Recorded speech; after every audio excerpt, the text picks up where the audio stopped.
Түркістан облысы Арыс қаласы жас натуралистер техниктер туристер станциясының қосымша білім беру педагогы Ұлжалғас Оңғарбайқызы. Бүгінгі қашықтықтан оқыту сабағымыздың тақырыбы Арыс Отырар Түркістан бағытына экскурсияға шығу.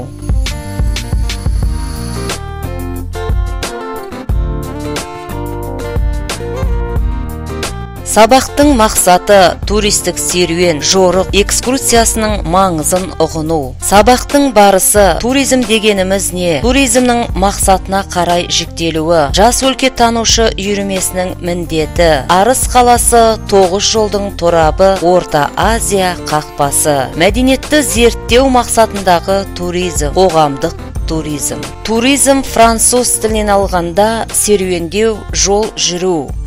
Адамның бос уақытындағы саяхатты белсенді демалыстың бір түрі. Туризм халықтың рекреациялық қажеттілігін, денсаулығын жақсарту, күш-қуатын қалпына келтіру, тағы басқа қанағаттандырудың ең тиімді жолы. Туризм адамдардың қарым-қатынасын, танымдық қабілетін арттырып, мәдениет пен өнердің дамуына, ел экономикасының өркендеуіне өзіндік үлес қосып, ел мәртебесін әлемге танытуға мүмкіндік туғызады. Туризм саяхат мақсатына қарай экологиялық, ойын-сауық, танымдық,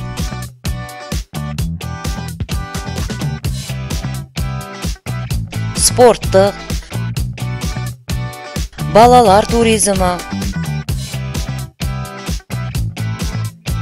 әлеуметтік мақсатына қарай іскерлік, конгресс, жәрмеңке, этникалық, діни туризм болып бөлінеді.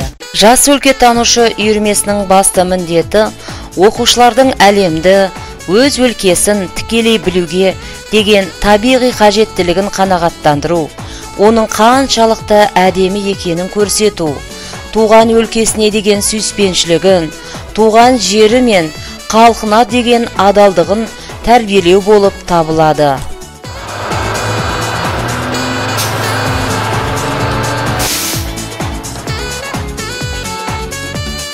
1905 жылы теміржол құрылысы басталып, 1907 жылы Арыс станциясы салынды.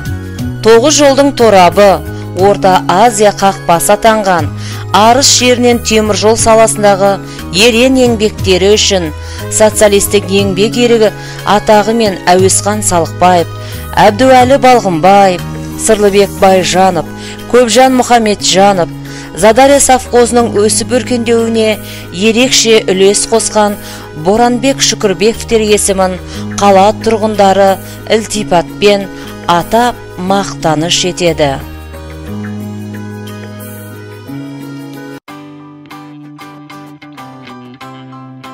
Мәдениетті зерттеу мақсатындағы туризм, бұл туризм түрі өзге елдің рухани құндылықтарын, мәдениетін, тарихын зерттеп, білуге бағытталған, және ол танымдық, және діни табынушылық болып бөлінеді.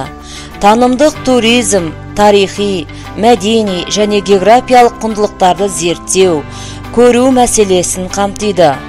Бұл мақсаттағы саяхаттанушылар көбінесе өздері саяхаттанған елдің әлеуметтік, экономикалық қатынастарына қызығушылық білдіреді.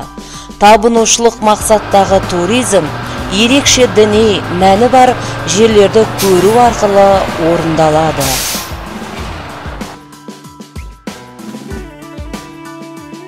Қоғамдық туризм ретінде саяхаттанушы өзінің туысқандарын, таныстарын, достарын көру, қонақ болумен түсіндіріледі.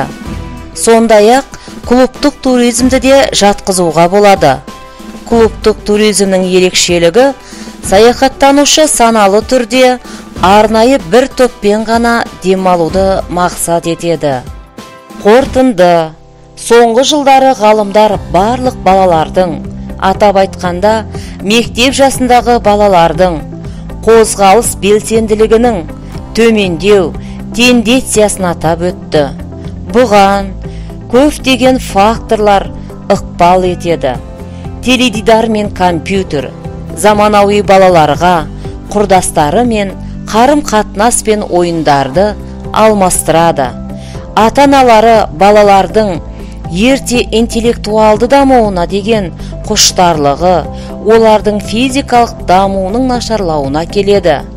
Сондықтан да экскурсияға, саяхатқа немесе жорыққа шығып, туған еліміздің тамаша табиғатын тамашалап, бойымызды сергітіп, денсаулығымызды нығайтайық.